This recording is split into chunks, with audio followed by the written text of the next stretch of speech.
En 1998, una habitación llena de premios Nobel de Economía y genios de las matemáticas de Wall Street casi destruye el sistema financiero global. Literalmente. Estuvieron a punto de hundirlo todo. Exacto. Tenían las fórmulas perfectas. Tenían, bueno, los ordenadores más rápidos de la época. Y aún así, un evento que sus modelos definían literalmente como matemáticamente imposible, pues ocurrió un martes cualquiera. Y lo fascinante es que no fallaron por falta de datos, ¿sabes? Claro, no era un problema de información. Para nada. Fallaron porque el mapa que usaban para entender el riesgo estaba, y la verdad es que sigue estando, fundamentalmente roto. Y por eso hoy, en este análisis a fondo, vamos a diseccionar la mentira estadística más peligrosa del mundo. Es un punto de partida perfecto para lo que vamos a tratar hoy, porque analizando los capítulos centrales del Cisne Negro de Nassim Nicholas Taleb, nos enfrentamos a lo que el autor cataloga, sin tapujos, como un gran fraude intelectual. Palabras mayores. Totalmente. Hablamos de la reverenciada distribución normal, o sea, la famosa curva de campana o campana de Gauss. Nuestra misión hoy es entender por qué aplicar esta curva a la economía y a la sociedad es una receta directa para el desastre. Y por supuesto vamos a explorar esa alternativa ignorada por la academia, esa aleatoriedad fractal de Benoit Mandelbrot, que ofrece una lente muchísimo más honesta para ver la realidad. Eso es. A ver, para quienes ya están familiarizados con la estadística que nos escuchan, la campana de Gauss es el pan de cada día, o sea, está en todas partes. En todas. Pero la pregunta fundamental que tenemos que hacernos es, si estas herramientas son tan robustas, si fundamentan premios Nobel y regulan el capital de los bancos a nivel mundial, ¿por qué los mercados sufren colapsos catastróficos que destrozan esos mismos modelos una y otra vez? Es la gran paradoja. Claro. Entonces, para responder a eso, creo que primero debemos viajar al origen de la herramienta. ¿Para qué se diseñó realmente esta curva en primer lugar?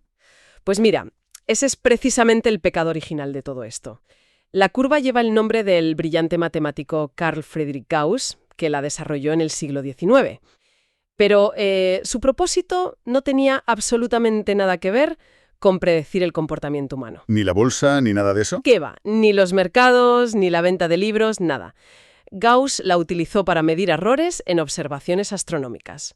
Y a ver, en ese ámbito específico, el modelo es impecable. Claro, porque si un astrónomo intenta medir la posición de un planeta varias veces, pues lógicamente va a cometer pequeños errores de observación, ¿no? Exacto. Y la gran mayoría de esas mediciones estarán muy cerca de la posición real, agrupadas en el centro de la famosa campana. Eso es. Y las desviaciones extremas serán, pues, minúsculas o casi inexistentes, porque están dictadas por los límites físicos del telescopio o del propio ojo humano. Ahí le has dado. Las leyes de la física imponen un límite estricto.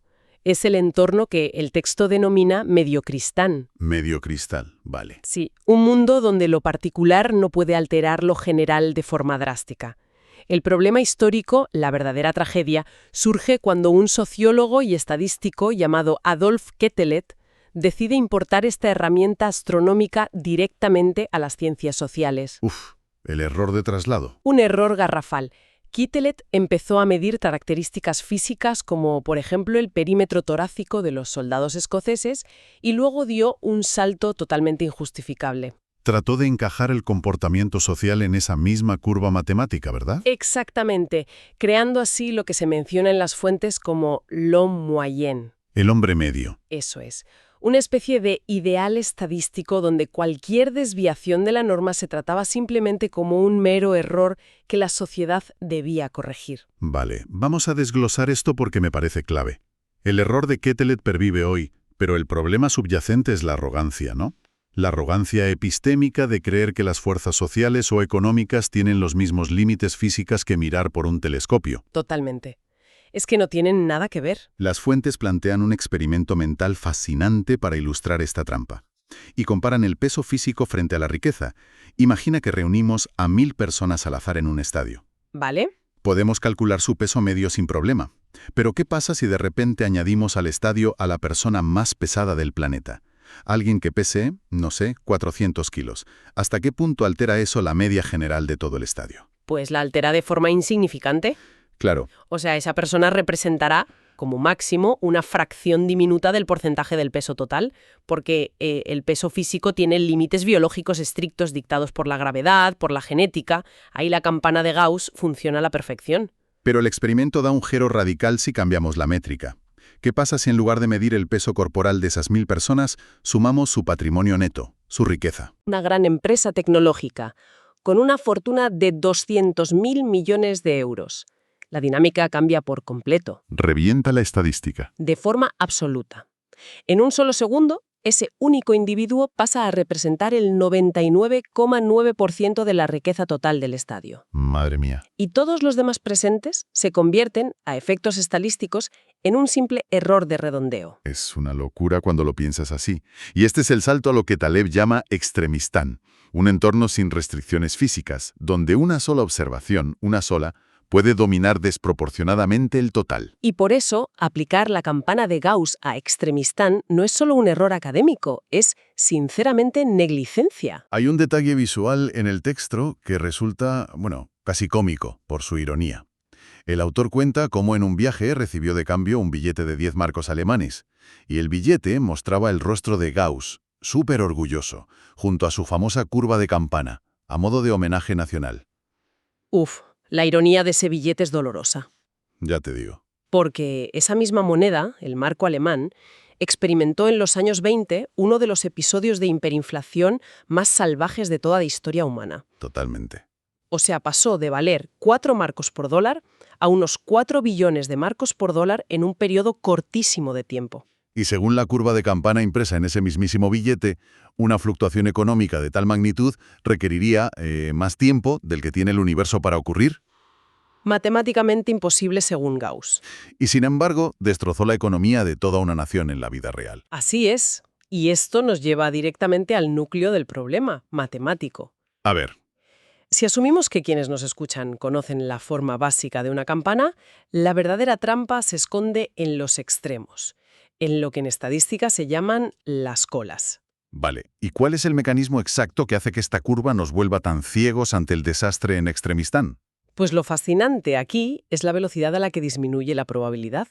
Fíjate, en una campana de Gauss, a medida que te alejas del centro hacia los extremos, hacia las colas, la probabilidad no baja de forma gradual o lineal. Decae exponencialmente. Exacto, decae de manera brutalmente exponencial.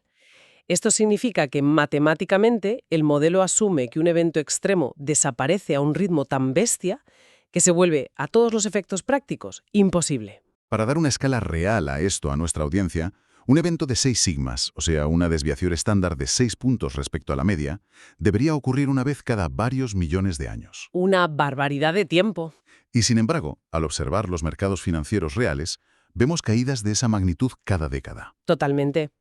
Mira, durante la inmensa crisis financiera de 2008, los directivos de los grandes bancos se defendían en los medios diciendo que habían sufrido un evento con una probabilidad de 1 en 10 elevado a 25. ¡Qué locura! Para ponerlo en perspectiva, eso equivale a ganar la lotería varias veces seguidas mientras te cae un rayo simultáneamente. Es absurdo. Es una excusa ridícula. Lo es. Porque la realidad empírica demuestra que los mercados no tienen colas que desaparecen exponencialmente, tienen lo que Taleb denomina colas gruesas o fat tails en inglés. Lo cual significa que los famosos cisnes negros, esos eventos extremos e impredecibles, no solo ocurren, sino que ocurren con una frecuencia aterradora. O sea, son la regla que mueve la historia, no la excepción. Efectivamente. Pero a ver, si esto es tan evidente empíricamente, si tuvimos el lunes negro del 87, el colapso de las .com, la crisis de 2008, surge una duda monumental. Dime. ¿Por qué la industria bancaria, los reguladores y las instituciones académicas siguen aferradas a la maldita campana de Gauss? Esa es la gran paradoja institucional. Se sigue utilizando pura y simplemente porque es matemáticamente dócil. ¿Dócil? Sí, la curva de Gauss te permite calcular variables tranquilizadoras como la varianza o la desviación estándar con unas fórmulas súper limpias y elegantes. Claro, te da un numerito fácil de entender. Exacto.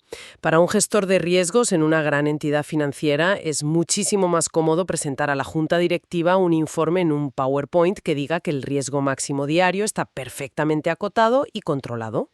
Ignorar los cisnes negros les da una falsa ilusión de control. Asumen que el peor de los casos nunca va a ocurrir porque su modelo elegante dice que no ocurrirá. Es que es como diseñar y vender un detector de humo que funciona de maravilla en un entorno de laboratorio, súper bien calibrado, pero que se apaga automáticamente en el momento en que detecta un incendio real de grandes proporciones. Madre mía, qué buena analogía. Sí, simplemente porque el manual de instrucciones afirma que los incendios grandes son estadísticamente improbables.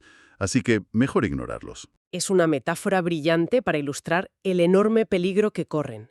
Y claro, como el sistema tradicional está voluntariamente ciego ante estas colas gruesas, ante la cola del dragón, se requería una mente que mirara fuera de la estadística convencional. Alguien que no estuviera contaminado por el dogma. Exacto. Y aquí es donde el análisis introduce a la figura heroica e ignorada de esta historia, el matemático Benoît Mandelbrot. Aquí es donde se pone realmente interesante la cosa. Porque Mandelbrot es fascinante. Él vio lo que el resto de la academia decidió barrer bajo la alfombra cómodamente.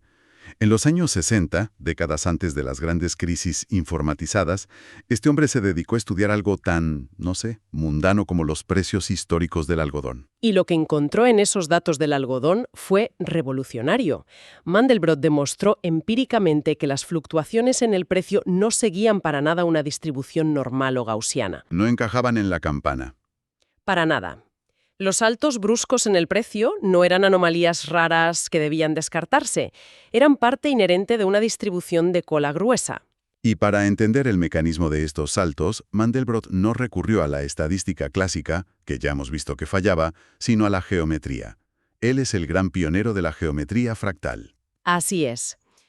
El concepto de los fractales a veces es difícil de visualizar, pero el texto usa una analogía maravillosa, el problema de la costa de Gran Bretaña.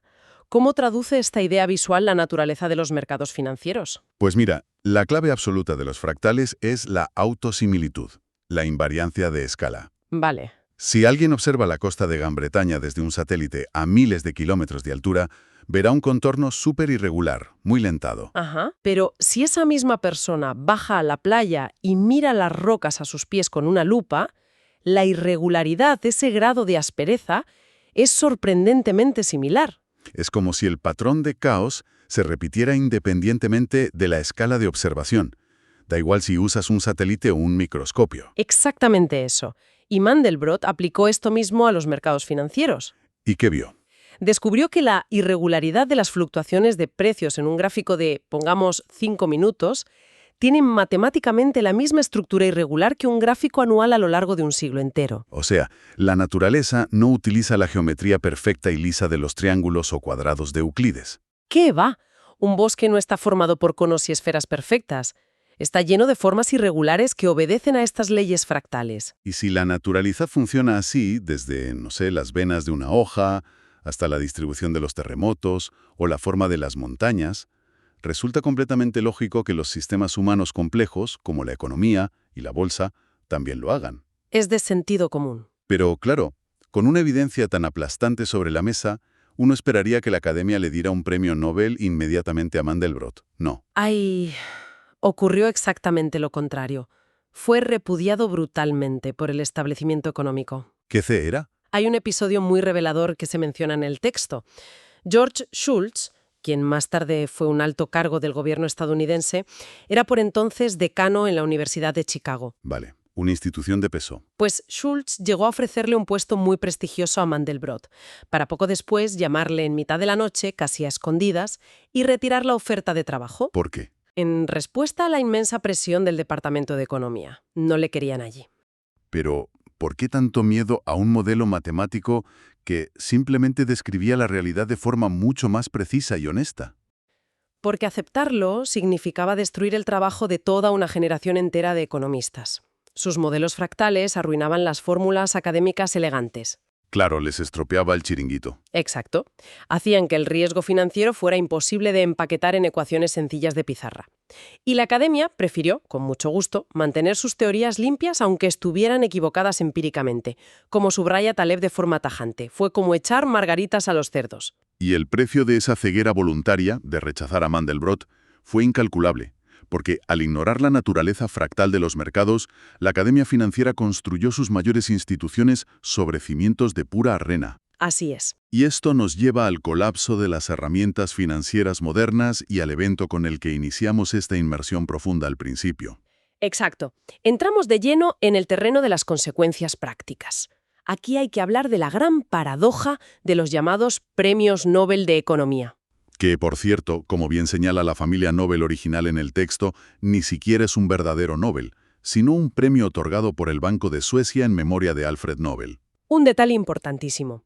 Pues este galardón se dedicó a legitimar repetidamente y premiar modelos basados en la dichosa campana de Gauss. Se premió a economistas como Markowitz, Sharpe y de forma muy destacada en 1997 a Robert Merton y Myron Scholes. Merton y Scholes ganaron por su famosísima fórmula Black-Scholes para la valoración de opciones financieras.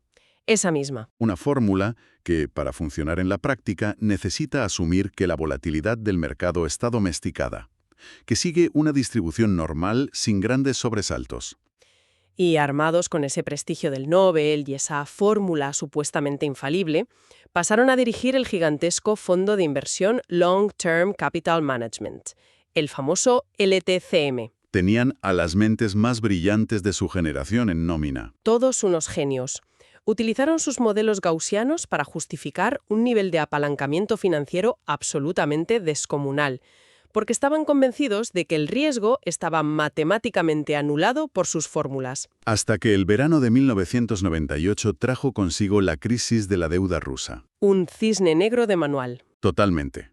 Un evento que el modelo impecable de Merton y Scholes consideraba una imposibilidad estadística de tal magnitud que, agárrate, ni siquiera estaba programada en los escenarios de riesgo de sus ordenadores. Es que es para echarse a llorar.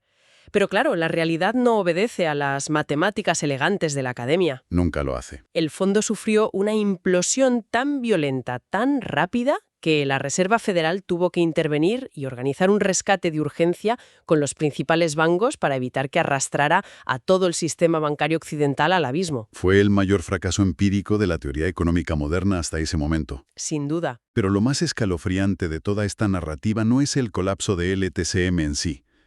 Lo verdaderamente preocupante es lo que ocurrió después, porque cualquier observador racional pensaría que tras semejante desastre, las herramientas gaussianas serían prohibidas o al menos revisadas a fondo. Sería lo lógico. Y sin embargo, la industria hizo exactamente lo contrario. Expandió el peligro a una escala global. Tal cual. Tras el susto, entra en escena una métrica llamada VAR, o Value at Risk, el valor en riesgo. Sí, el famoso VAR. Popularizada masivamente por instituciones enormes como JP Morgan en los años 90. El VAR se convirtió rápidamente en el estándar regulatorio global para medir el riesgo de los bancos. Y el problema letal, el gran drama del VAR, es que está construido, de nuevo, íntegramente sobre la premisa fallida de la curva de campana. Vale, vamos a desgranar cómo falla el VAR operativamente para quienes nos escuchan, porque esto afecta a la economía de todos. A ver. Si un sistema VAR le dice a un directivo bancario que, con un 99% de confianza, lo máximo que el banco perderá en un día malo son 50 millones de euros, el directivo se da por satisfecho y se va a dormir tranquilo. Claro, suena fenomenal. Pero, ¿qué oculta ese 1% restante de probabilidad? Pues lo oculta todo. El modelo cuantifica el riesgo hasta un umbral arbitrario y asume, erróneamente, que lo que hay más allá de ese límite es irrelevante. ¿Pero estamos en Extremistán? Exacto.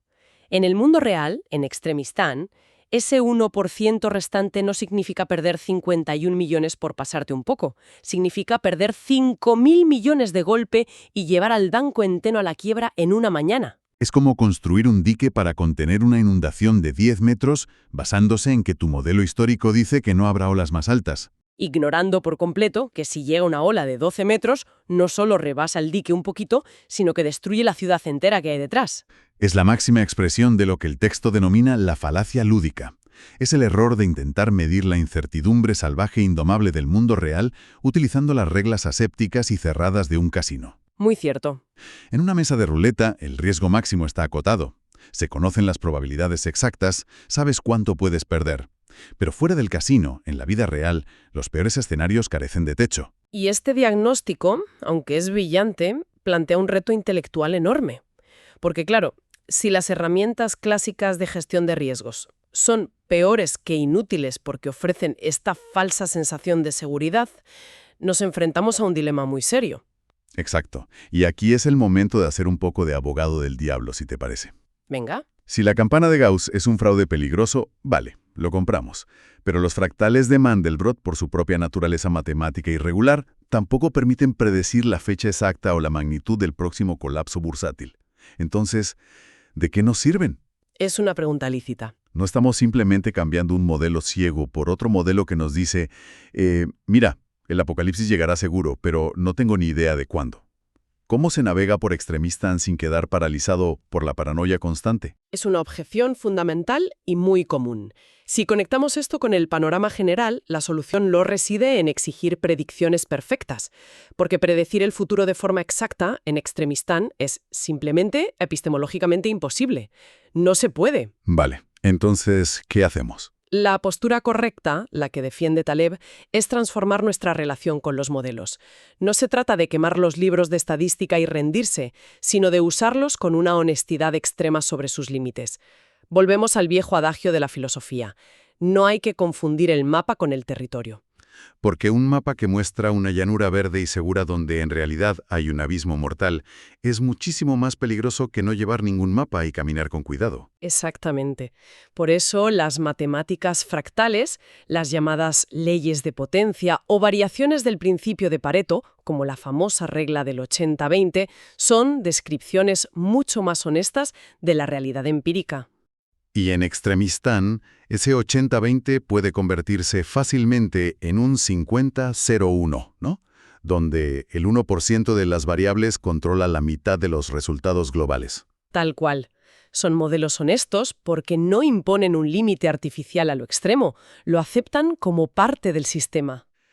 Entonces, al usar la lente de Mandelbrot, se produce un cambio conceptual vital. Los cisnes negros dejan de ser sorpresas inexplicables, fallos del sistema, y se transforman en lo que el texto denomina cisnes grises. Me encanta ese concepto. Cisnes grises. Es muy potente. Ya no sabes cuándo va a ocurrir una crisis bancaria o una pandemia global, pero asumes con total certeza que la propia estructura del sistema, complejo, va a generarlas tarde o temprano. O sea, la energía pasa de intentar predecir si va a llover mañana a las 3 a construir un buen paraguas hoy mismo. Esa es la transición clave.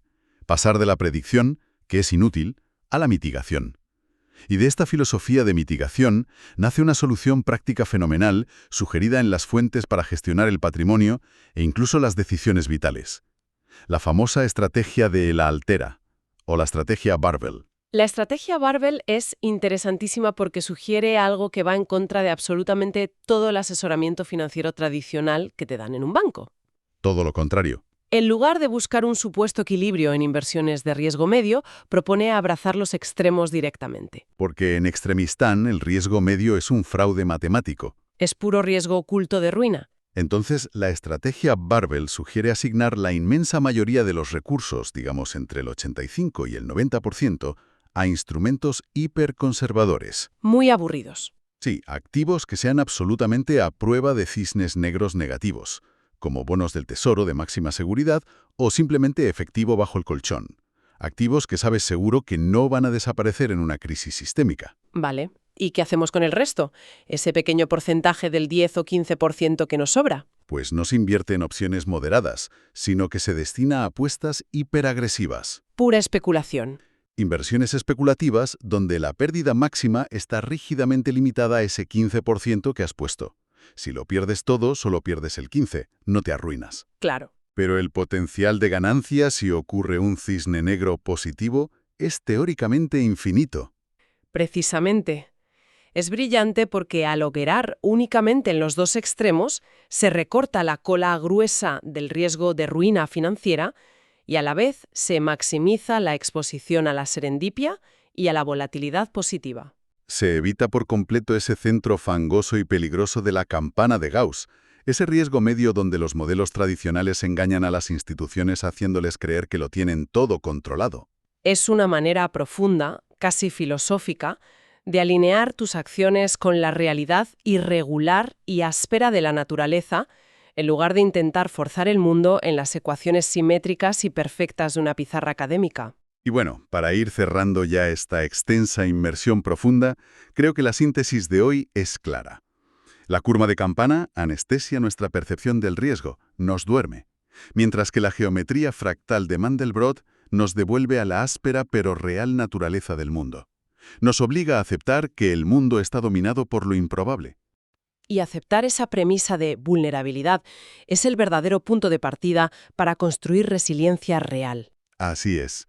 En nuestro próximo y último análisis a fondo sobre esta monumental obra, dejaremos atrás esta crítica matemática más técnica y entraremos de lleno en la aplicación personal. Exploraremos las reglas empíricas de Taleb sobre cómo vivir bien, tomar decisiones y prosperar en un mundo dominado por la incertidumbre y la opacidad extrema. Va a ser apasionante. Y para despedir esta sesión, a mí me gustaría dejar una idea flotando en el aire para quien nos escucha. Un pensamiento provocador para masticar. Adelante. Hemos comprobado, a través de la historia y los datos empíricos, que el progreso humano y los mercados no avanzan gateando suavemente por el centro predecible de una campana de Gauss. La historia da saltos violentos, da saltos fractales impulsados por eventos que nadie previó. Totalmente. Así que, la próxima vez que un analista financiero de traje o un experto en el telediario presente una predicción sobre el futuro 100% garantizada, respaldada por un modelo matemático complejísimo, valdría la pena preguntarse una cosa. ¿El qué? ¿Están midiendo realmente las turbulencias del mundo real? ¿O solo están admirando las matemáticas perfectas de su propia ilusión? Una advertencia imprescindible sobre la arrogancia intelectual. Gracias por acompañarnos en este profundo recorrido a través del caos y el orden. Hasta la próxima inmersión.